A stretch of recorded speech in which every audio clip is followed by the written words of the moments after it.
Excellency Captain Ibrahim Traore, President of Faso, Head of State, we, the children of Burkina Faso, are here today, on the occasion of World Children's Day, to share with you the outcome of our meeting at the Hemicycle. This year, we had an incredible experience.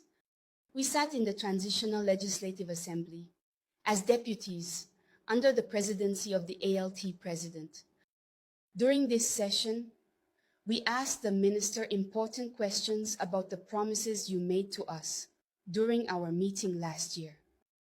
With the Minister of Humanitarian Action and National Solidarity, we discussed the measures that have been taken since last year to further protect children from child marriages, the concrete actions that have been carried out this year to keep children away from the gold panning site and allow them to continue their education. With the Minister of Health, we asked questions about your commitment to strengthening free health care for women and children. We inquired about the progress made this year to make this commitment a reality for all families. We also asked about the status of the construction of the mother-child hospital so that children and their mothers can receive better care. With the Minister of Basic Education, Literacy, and Promotion of National Languages, represented by his counterpart, the Minister of Secondary Education and Vocational and Technical Training, we discussed your promise to make school free for everyone in Burkina Faso. We asked about the status of this promise and when all children will be able to attend school without paying, and the actions that have been taken this year to make school better suited to the needs of children with disabilities so that they can learn in good conditions. We were very pleased to hear the Minister's responses. We were very happy to know that the marriage age has been set to 18 and that several activities are being conducted to prevent child labor in gold mining sites. And there is even a toll-free number to report those who employ child labor. We also learned that the government allocates 30 billion CFA francs each year so that children under 5 and pregnant women can receive free health care. Additionally, discussions have begun for the construction of the mother-child hospital, and the land has already been acquired, with construction set to start in 2025. Finally, to ensure that children can attend school for free, many schools are built each year, and adapted materials have been provided to several children living with disabilities for their education. They told us that actions are already underway and that others will soon be implemented. Your Excellency, Mr. President of Faso, please take our concerns to heart and work to improve our lives. We also had a special moment with the President of the ALT, where we presented a film we made for FESPACO 2025. This project allowed us to share our stories, our dreams, and what we want for our country. Your Excellency, Mr. President of Faso, even though we see progress, we still have 3 major requests to make of you. First, Your Excellency, Mr. President of Faso, we have heard that even though the law has set the marriage age at 18, there is an exception at 16. Could you tell them to set it at 18 without exception if possible? This will protect all girls from early marriages and allow them to stay in school and enjoy their childhood. Second, Your Excellency, Mr. President of Faso, we are pleased that you have established May 15th to allow us to learn about our tradition. But we are afraid that our grandparents might think they can circumcise girls and marry off children. We would like to ask you, if possible, Tansu, to officially speak to them, to explain the meaning of May 15th, the Day of Customs and Traditions in all languages.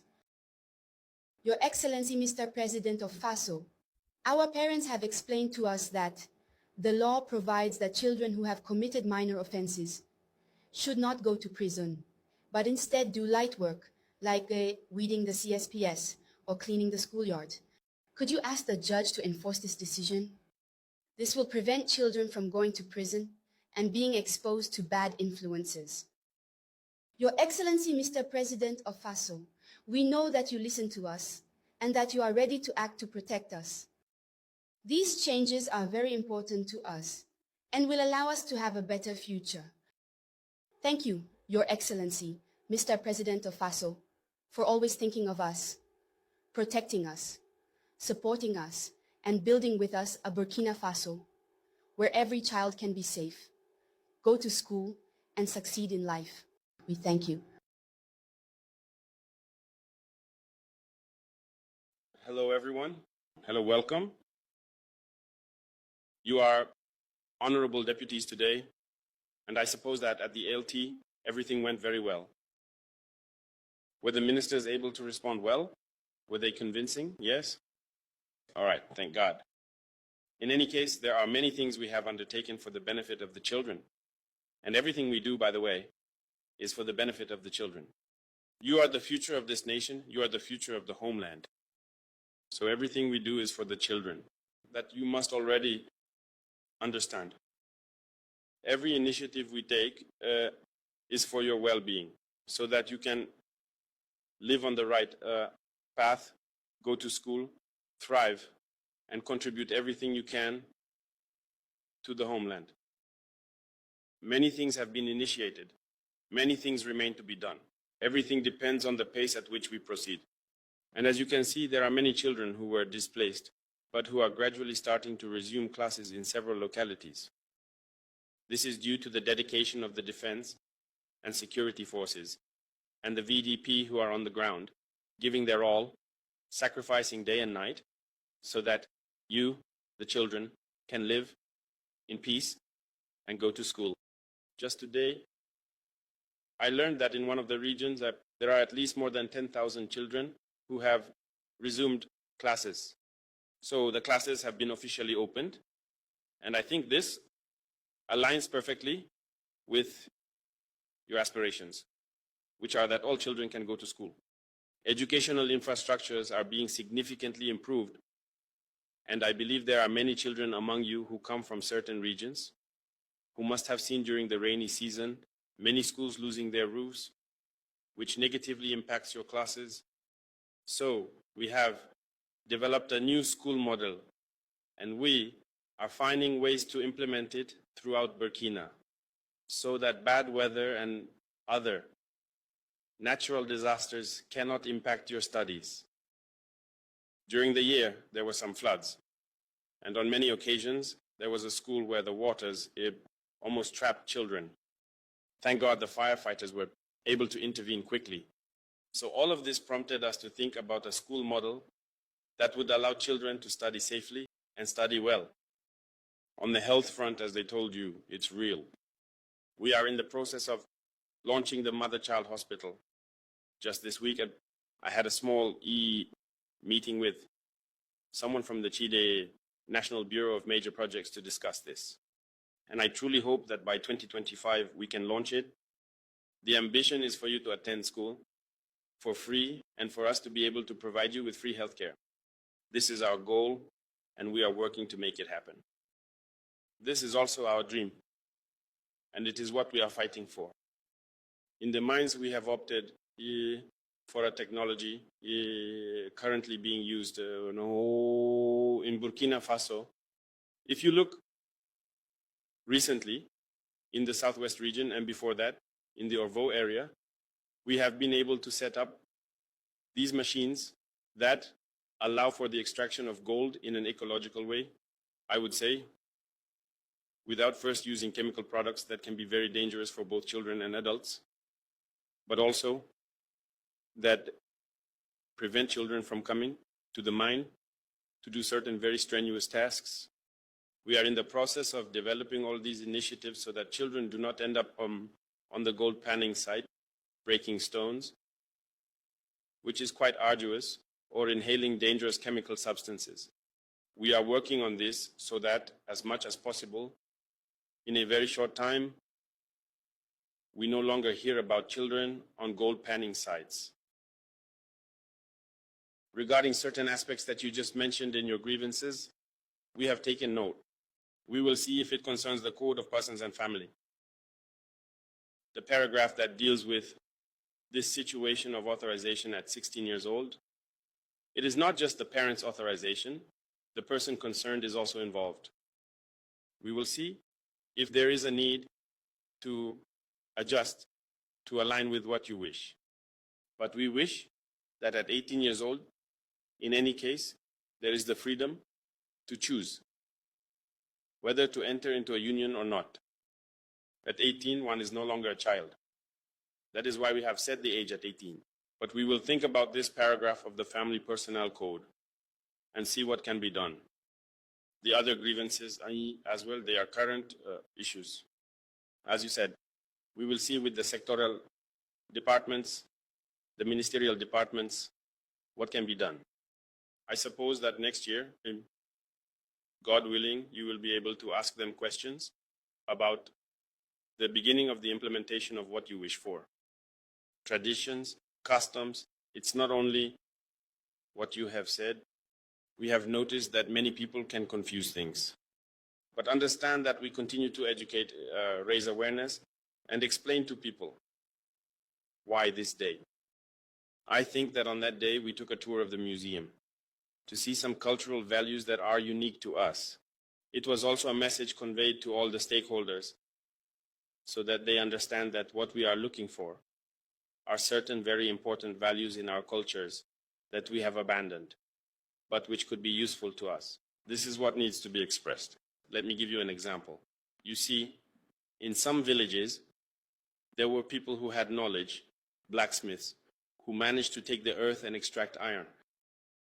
But today, are there any children who have been initiated into this? Are there any young people who know how to do it? I don't think so. Yet, we buy iron from outside. Do you understand? Yet in our cultures, there was that, but we have lost it. In our cultures, when I went to the museum, I saw that there were types of construction we had, which should allow us today, in the context of war, to easily face the enemy. But we have lost many things. In short, there are so many positive things in our culture. That's what we want to draw from. But everything is a matter of communication. We will continue to communicate and raise awareness about the deviations that can result from the misunderstanding of May 15th and ensure it doesn't lead to excision or any other act that could be harmful to anyone. Okay? So we can assure you that we are working with full dedication and awareness to make you very good citizens of tomorrow. This country belongs to you. It's up to you to take it. We will instill a number of values in you and pass these values on to your children. Tomorrow you will have children. You will be in our place. And you will also give everything so that your children are in better conditions than you. When I listen to you today, you are better than us. We want your children to be better than you. So we are obliged to instill a number of values in you. And today, at school, we have introduced a number of subjects. Civic education, which I instructed the ministry to implement. It's to train you in patriotism. There you go, so that you can take charge of your homeland. And this requires a number of values that you must understand and implement every day. There is agriculture, if we can say so, which will be initiated. The small gardens, which you will take up at school to start practically doing some things that you imagine. I know there are many people who enjoy these activities, who might do it out of necessity, but if you are introduced to it, it could allow others to get involved later when they are older and choose their own path. So even trades, a number of small trades will be introduced at school so that those who have a passion for mechanics, electricity, or other fields can, from a certain age, start to practically get hands-on experience and be able to specialize at some point to be very proficient in the field they have chosen. Here are a number of innovations that we are currently introducing in schools, but we are always open to listening. Perhaps you can think of something yourself and make contributions. So you are not just children. Don't tell yourselves that you cannot contribute something. You can think, make suggestions to your mentors as well. they will relay it to us, and it will allow us to improve many things. Do we understand each other? Yes. So rest assured, we are doing everything to ensure that you become very good citizens and that you can live with dignity from the resources of your country and have a promising future. That's our whole fight, and we will continue to strive for that. Thank you very much for stopping by to say hello. I am very happy to welcome you. I am always very happy to be among the children. If I could spend all my days with you, I would. But you have to go to work. I also have to go to work, but I hope we will meet again very soon. We will always be proud to welcome you, to interact with you. Thank you very much to everyone. Good luck, and especially have a great school year. Thank you. And may everyone achieve the results they expect by the end of the year. Thank you very much to everyone. Under President Ibrahim Traore once again demonstrates his commitment to the future of Burkina Faso by taking the time to speak directly with the children. This strong gesture highlights his vision of participatory leadership, where even the youngest have a say. By meeting these children, it is not just a symbol, but a genuine desire to listen to their dreams, concerns, and aspirations for the country. During this meeting, several crucial points were addressed: the role of younger generations in nation building, education as a fundamental pillar of development, and the importance of instilling values of patriotism, responsibility, and unity. Traore seems to be laying the foundations for a relationship of trust between leaders and citizens from a young age, which is essential for building a society where everyone feels heard and valued.